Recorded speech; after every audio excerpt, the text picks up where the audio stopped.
YouTube. If you're looking to buy like a acreage or a property or a homestead, this video is for you. I've been raised on them, currently rehabbing one. So we're gonna use this property as an example, and we're gonna take you around and show you what the benefits and pros and cons are of this place and just kind of what goes into it, because it can be a lot if you're not ready for it. So this property that we're on is above Escondido. It's in San Diego County, California, and it's just over 10 acres. And Sophie and I have been here for almost 3 months rehabbing it. And just to get it back to an estate that's like presentable, I think we've spent on hard costs, like just like machine equipment and like stuff. Like I think we're at $30,000 just for like a lot of brush clearing, repairing, and fixing.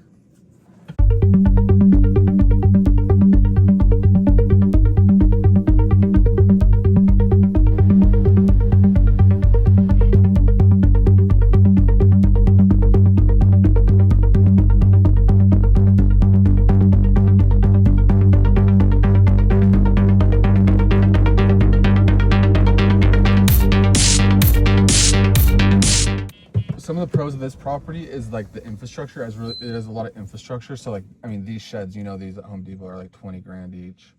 A lot of well-built things and good roads and good water. But the bigger thing about the land is that it's 10 acres and most of the 10 acres is usable. Like that's a huge thing. Like the lot is pretty much square. And so if you're looking for a property, you want to just, it's like, it can say like it's 100 acres, but how many of that 100 acres is usable? Is our solar, which is definitely a benefit. That solar keeps like, and I mean, we're not power, I wouldn't say we're power minded. Like I'm saying, we rip the lights, the hot tub's always on, we use anything we want, whenever we want, as much as we want. And the average of this solar generating keeps our bill down to like $30. And that's only because $30 a month. And that's only because we don't have a battery bank. So we're still tied into a pole. And so once the sun goes down, we're on the grid again. So that could be a benefit or a con. But I looked at putting like the Tesla wall bank on the house, and I think they quoted me like 12 grand. And so it's like 12 grand, like $40 a month, like that would take years to pay off or make. Like I just don't, $40 is such a cheap power bill, who cares? Here is one of the wells right here. These are all deep wells. I think these wells are between 600 and 800 feet, and they tap into a very deep, powerful aquifer. So like unlimited water. The water tests are in our folder somewhere, but the water tests high quality water. It doesn't have to be filtered. We just built some fire breaks, especially on the power pole. And then I'm just gonna show you the other well, which is down here. And this is also a deep well. I need to trim around it, clean it up. That's another well though. When looking at property, is checking the soil. Like there's some things that I've learned that I just don't know if you notice, but I think people overlook the soil, and I think they overlook checking the wind, honestly. I'm just in a random spot on the place, and I just dug down a little bit, and you can see this soil is like super dark, and it has like, it's just, you can tell that's a really good soil. And I mean, we're in Southern California, which is like some of the easiest place in the world to grow. But like, you just gotta like, if you're trying to do a homestead and you're not gonna look at the soil, you'd be dumb. So, I mean, we have lots of gardening and stuff and plants, but we're not like producing plant, like crops. Since we're still here, you saw those 2 sheds by the house. Those are like really nice sheds. And then this is like, this house came with a guest house. I mean, it's a trailer, but it's a double wide guest house, and it's renovated on the inside and has its own shed and own area. So that's it has its own propane and its own septic. So it's like totally its own unit. So just when you're getting into a property, just see what it has and what the conditions is, because like another thing people overlook is seeing like how much is the place, does it have PVC or is it galvanized? Because galvanized has like a 20-year shelf life and then it fails. And you're drinking rust along the way. Like, just check the galvanized, see what it's plumbed with. One mistake we made with buying this property is we didn't really do any research on the surrounding area. So like Escondido, it sounds good, it's in San Diego County, but Escondido is actually a really transient city. It's a lot of people that go to San Diego or Anaheim or LA to work. And so it's a lot of working families, which is fine, but there's not much culture. Everyone seems to leave. So like 7 a.m., 5 p.m., the roads out of here is just rush hour with everyone leaving to go work somewhere else. So like the Escondido city kind of sucks. And there's not really like a town heart. And so like if you're someone like us where we're still working and trying to engage in society a little bit while still like having land, it's really bad for us. But if you're someone that wants to just get out, this place would be great. It'd be a great second residence. No, it's really hard when it's a primary. We've learned along the way is like when you're kind of out here and there's not like, you know, you're not gonna call Angie's List for help, is like this black tubing you see, that's irrigation. This is like for the whole property, right? But the water is hard water, so it's mineralized. So the little sprinklers and the black tubing from being in the sun all the day fail. Like, you know, every 2 weeks there's some kind of geyser going off or a sprinkler head not working. And so that's just constant maintenance of checking the irrigation, replacing the heads, having to have 1,000 different pieces to play Lego. And that's just one of the things. I mean, we're in Southern California, it gets tons of rain, and especially the last 3 years has been historic rain. And so then every spring you're dealt with this mustard freaking flower and brush, and it's just a constant weed whacking job. And if you don't have help, it can be a full-time job like very quick. And it's been a full-time job for us for 3 months. And we still have like, look at this brush pile, this dead brush pile. We still have to get rid of it. We still have to load it. It's like it can get overwhelming quick. So I'm not trying to dissuade you from buying property. They're amazing. Like, you can really create your own area and brand yourself and do your own thing. So like Sophie and I put up this huge perimeter fence, which like definitely adds value. Lady can dig for as many squirrels as she wants, and the dog doesn't have to be on a fence, you know? She can be a dog, which is like, if you have dogs and are a dog lover and have big dogs, like, I mean, it's Disneyland 24/7 for her with the amount of lizards and squirrels and digging in the hole and not screwing up the grass. She loves it. And so this is just, I kind of just want to show, like, this is total usable space. Like, you get the idea of like kind of the square from the corner here. There's like a corner there. And then if you look this way, you can see, can you tell like the top of the hill over there? Yeah. So the fence goes like to the left, and then the square goes top of the hill back that way. So it's like, zoom out, it's like top of the hill, straight back, this corner, straight back past the guest house, and then squares up. Like, I would just take into consideration is like the microclimate of the area, because wind sucks. Like, if it's super windy and you're buying a place in a canyon or at the base of a mountain, wind can really ruin your time. And so this place is pretty good. It's not like on a canyon, so we don't really get the canyon bursts of wind, but we do get crazy Santa Ana winds, which is like gusting hot wind going to the beach. And sometimes the wind will be so strong that the power company shuts down all the power poles. And if that's at night, we're out of luck. And like, there's been like almost probably a week straight where they shut it down every day. And then we're like stuck out here like bumfuck nowhere. This is just things to keep in mind. There's a lot more benefits than negatives, but for Sophie and I and where we're at in life, we're not in a state where this can be our primary residence and then have to drive this 2.5 mile dirt road out. It's her. There's which makes it really bumpy and really inconvenient to drive. You can't drive it fast. The bumps are there every day. And at first you're like, that's no big deal. 2-mile dirt road. I have a truck, like whatever. But like, if you want to go to the store real quick to get groceries, or you need to go to the gas station or whatever, it makes it so you never want to drive the dirt road. And so like, it's something that if it's a red flag at the beginning, listen to it, because it'll only get more annoying. It only gets more and more annoying. But this is a good example of more usable land. We just brush cleared the heck out of it.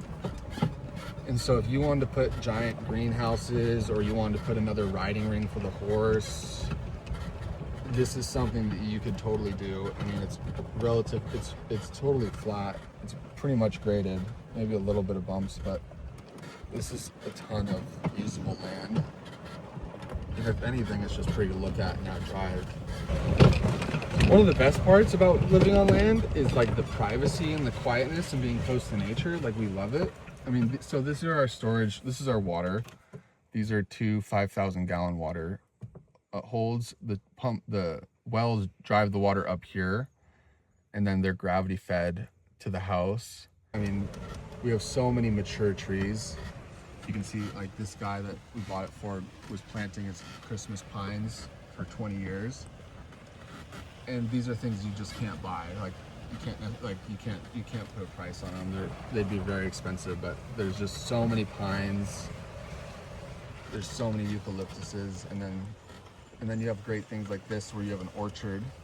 And so we have pomegranates, mangoes, plums, apricots, oranges, lemons, limes,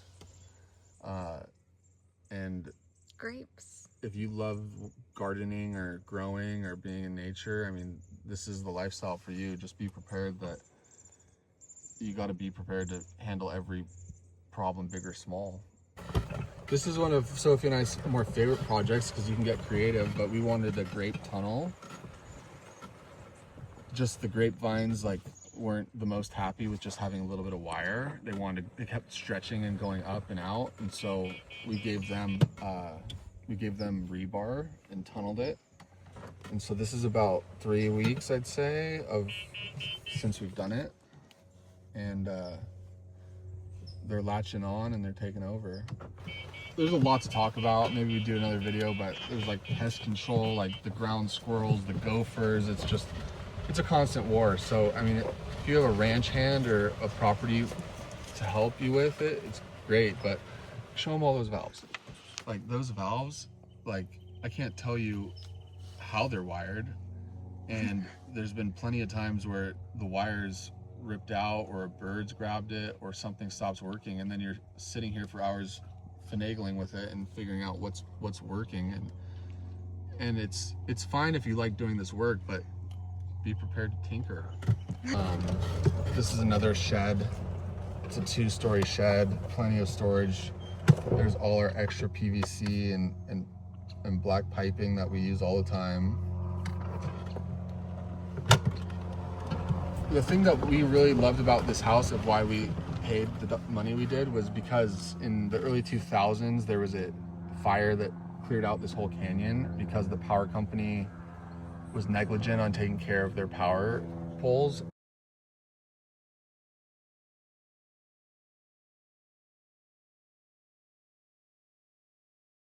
And they started a fire, and so insurance paid out like 3 to 1.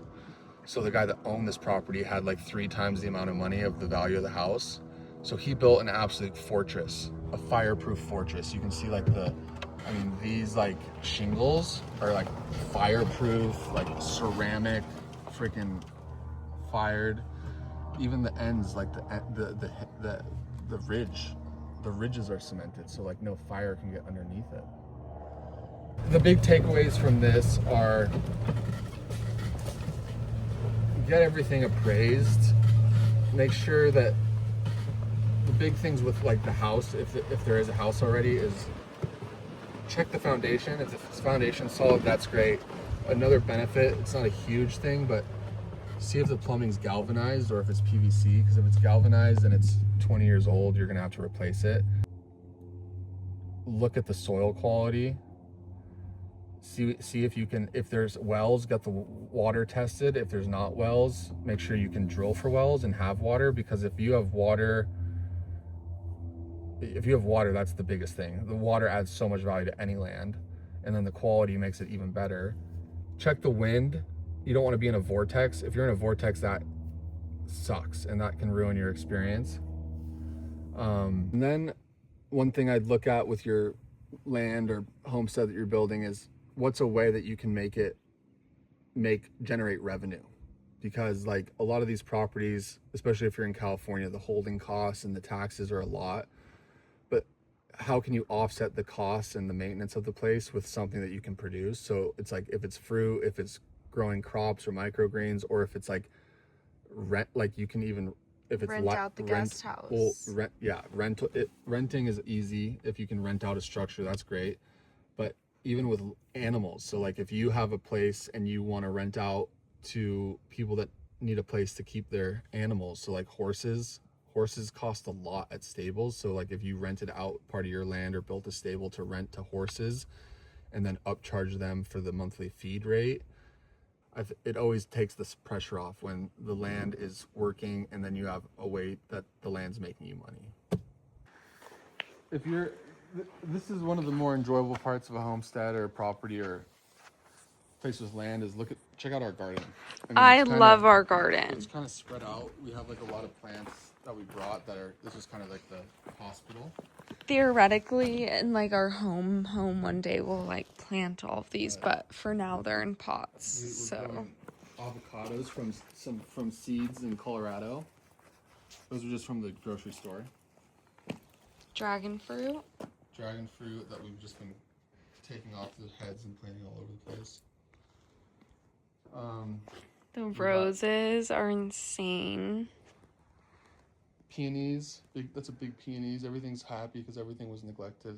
This is our gardenia that's going off now. We got a little bay leaf. I had to chop down a clementine orange tree, and I'm trying to bring it back to life. And that's dragon fruit that we fracked off the dragon fruits. We have our cactus Rosemary. garden.